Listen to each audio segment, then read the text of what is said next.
Hello everyone, and welcome once again to the Heir's Lair. I am your host, Jonathan Taylor. Today's video sees me continue my series of rewriting videos, this time by looking at the worst rated book by an author I've read and reviewed so many times that doing this video kind of comes across as bullying, at least to me. And the book in question is A Merry Christmas at the Castle by Elizabeth Holland. I almost always want to call her Elizabeth Windsor for some reason. Don't ask why.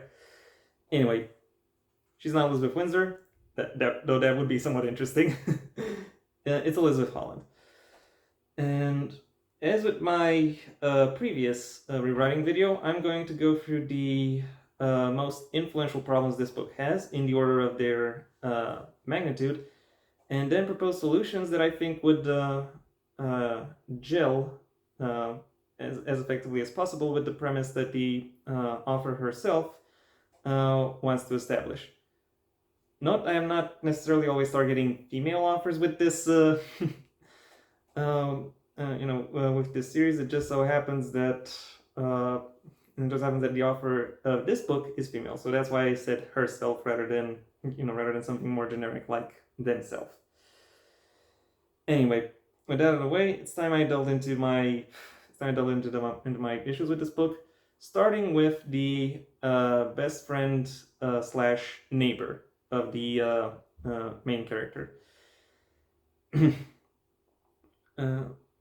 While I will admit that she actually has somewhat of an important role within the story, given that she is the one who sends out the application that gets the main character her job at the castle, her contribution to the rest of the story is less than memorable, or less than really important and worth mentioning.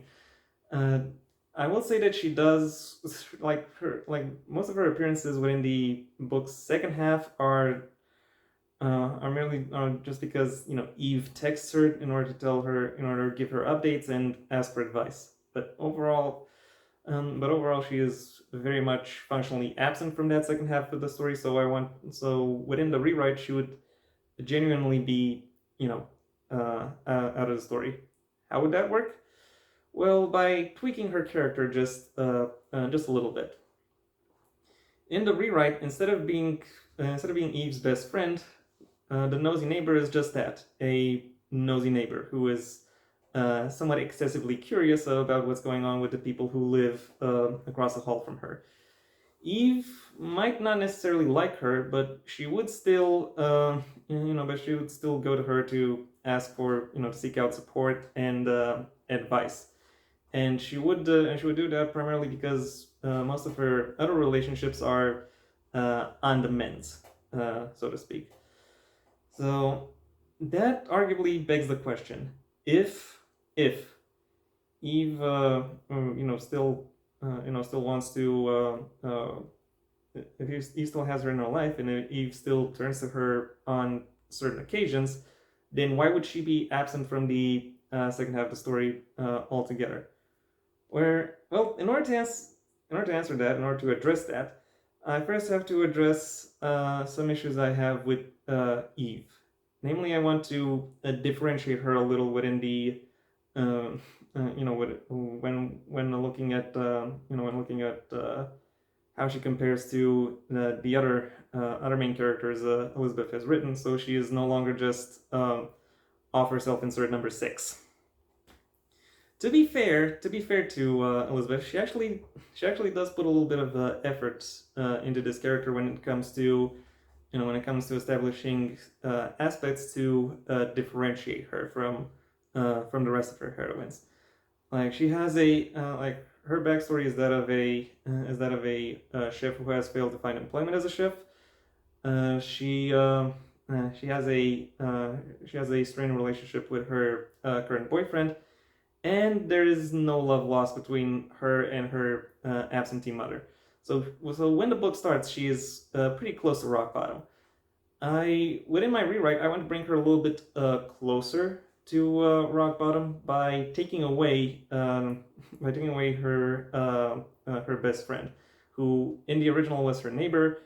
In the rewrite, the neighbor, as I said, is just some nosy person that Rosie has figured out can be can be relied upon sometimes. What happened to no, not Rosie, Eve? Yeah, see my point. I'm starting to they kind of blend together. Uh, to be perfectly honest. Anyway, Eve. Um, so yeah. Anyway, Eve. Relies occasionally on the neighbor to the point where the neighbor is capable is can send an application in her name. In the uh, even applications with a fake CV as in the case of this book, and in the original book, Eve is like, "Oh no, why did you do that?" Kind of thing when she finds out that that's what the neighbor character does, and only to then thank her when the application proves to be successful and she actually gets the job. In the rewrite, she would be genuinely outraged that her neighbor actually actually did that and actually was so uh, was so cavalier with her affection and her friendship to the point where she decides that she should be able to uh, make decisions on her behalf, and and therefore that moment when she gets accepted for the job at the castle and no longer simply kickstarts the plot, but it also kickstarts Eve's character arc of learning to take more initiative with her life and become more assertive. So she's no longer walked all over as she has been, as she has been in her career, in her romantic life, and now even in a friendship. The next issue I want to address is revolves around the love interest Lachlan. I kind of went on a rant when I first when I first reviewed this book about how his backstory makes no sense from a logistical or public relations perspective. And while I think most of what I said then still holds true, simply addressing those issues would not be enough to really would not be enough to give him characterization or dimension. Those are just the manifestations of of his character. So in my rewrite, I would focus a little bit a little bit more on his character, and more precisely, actually give him one rather than him just being generically nice. So what kind of character would he have, or would make him an interesting counterpart to Eve? My suggestion is that he would be something of a reluctant noble, someone who has a chip on his shoulder due to his upbringing. Perhaps he doesn't really receive the level of respect or attention that he thinks he should receive, given he is a member of Scottish nobility, even if he is only the spare of a one particular noble family. But at the same time, he might not consider the fact that he is part of the nobility in any way intrinsically worthy of any more respect or attention than anyone else, and that would extend not just to himself but also to his older brother and maybe even the rest of his family. Like, even though he acknowledges that it's an important position, he acknowledges that maybe he himself or the people around him don't really deserve their positions. Rather than renounce that, however, he still tries to live up to that. He still wants to prove to himself, at least, that he is or can be worthy of the level of respect and attention that is granted to him, and that could manifest in a variety of different ways, that also work with what Elizabeth herself also included within this story. For example, his interest in the culinary arts. It could be his way of doing something that is genuinely helpful towards the general population, as in preparing food, also giving him something that is uniquely his own, something that makes him stand out within his social milieu. That is that okay. That is one aspect of how he would how he would act. Another aspect of his position towards nobility would could be mirrored in how it is that he chooses to uh, present himself, or in how he chooses to deal with uh, various public issues. That could be, for example, why it is that um, he chooses to take a train to his childhood home, even though he has access to both a helicopter and at least one chauffeur.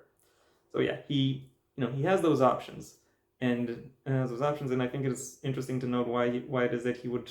And I think it is interesting to explore a little bit why he would rather take a train, which is something I think the book doesn't address, and kind of just wants the and kind of just uses as an excuse to bring the main couple together initially.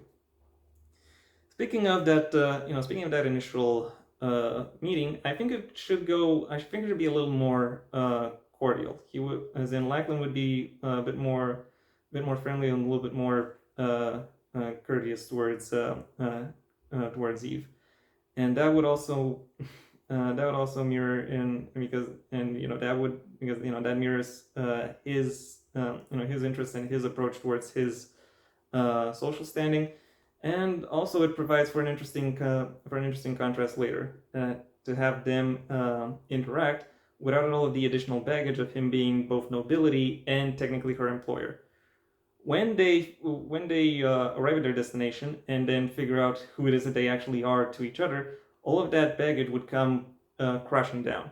And then over the course of this book, they would store it away as they bond. First of all, over their shared interest in the culinary arts and their abilities within those aforementioned arts, and various conversations off the clock where they talk about their interests, their observations, and their backstories. In a sense, I'm kind of giving him a character arc that more or less complements hers. She learns to become more assertive.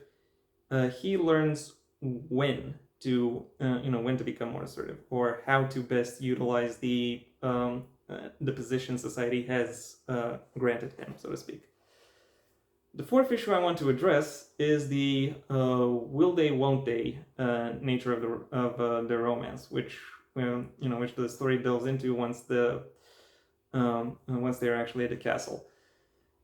And I won't go too deep into the merits of a will they, won't they romance story. What I will say, however, is that this particular will they, won't they romance is not done in a particularly intriguing or exciting way. So instead, in order to also complement Eve's character arc of becoming more assertive, I think she would directly grab the bull by the horns, metaphorically speaking, and directly talk to Lackland's companion, who has arrived at the castle in order to spend Christmas with him. Maybe this would be the moment where she is given some level of characterization in the backstory, so she's no longer just the other woman. But still, regardless of what it is that one or more conversations between her and Eve would reveal, the conclusion should still be the same: that she would have to leave the castle, voluntarily or otherwise, so that Lackland and Eve could have their thing going. Within the original, Eve actually serves as a counselor or someone to help reconcile Lackland's brother with his girlfriend. So her taking on that role within a relationship that is more directly important to her would also befit her character arc, so to speak. And yeah, that was my and those are my suggestions for how to rewrite this book, and that was there for the video. Thank you for your attention. If you enjoyed it, please like the video and maybe even share it wherever you think other people will also like the video. If there is anything you'd like to add to the original book or to my rewrite suggestions, that's what the comment section is for. And if you want to see when my next video gets released, well then please subscribe. And ideally also ring the bell or do whatever else YouTube will ask of you in order to keep you notified. My books, the first of my own Heir to the Empire series, The Next Generation and The Path Not Taken, are available at various book retailers under their respective links in the description down below. Right past my social media links, which I also suggest you check out, should you choose to. Additionally, you have the option of supporting me on Patreon, where depending on the level at which you pledge, you will receive various perks, such as early access to videos and scripts, both for this channel and my second one, because yes, I also have a second channel, where I talk about whatever it is that interests me. Until next time, I am Jonathan Taylor, and this has been the Heir's Lair.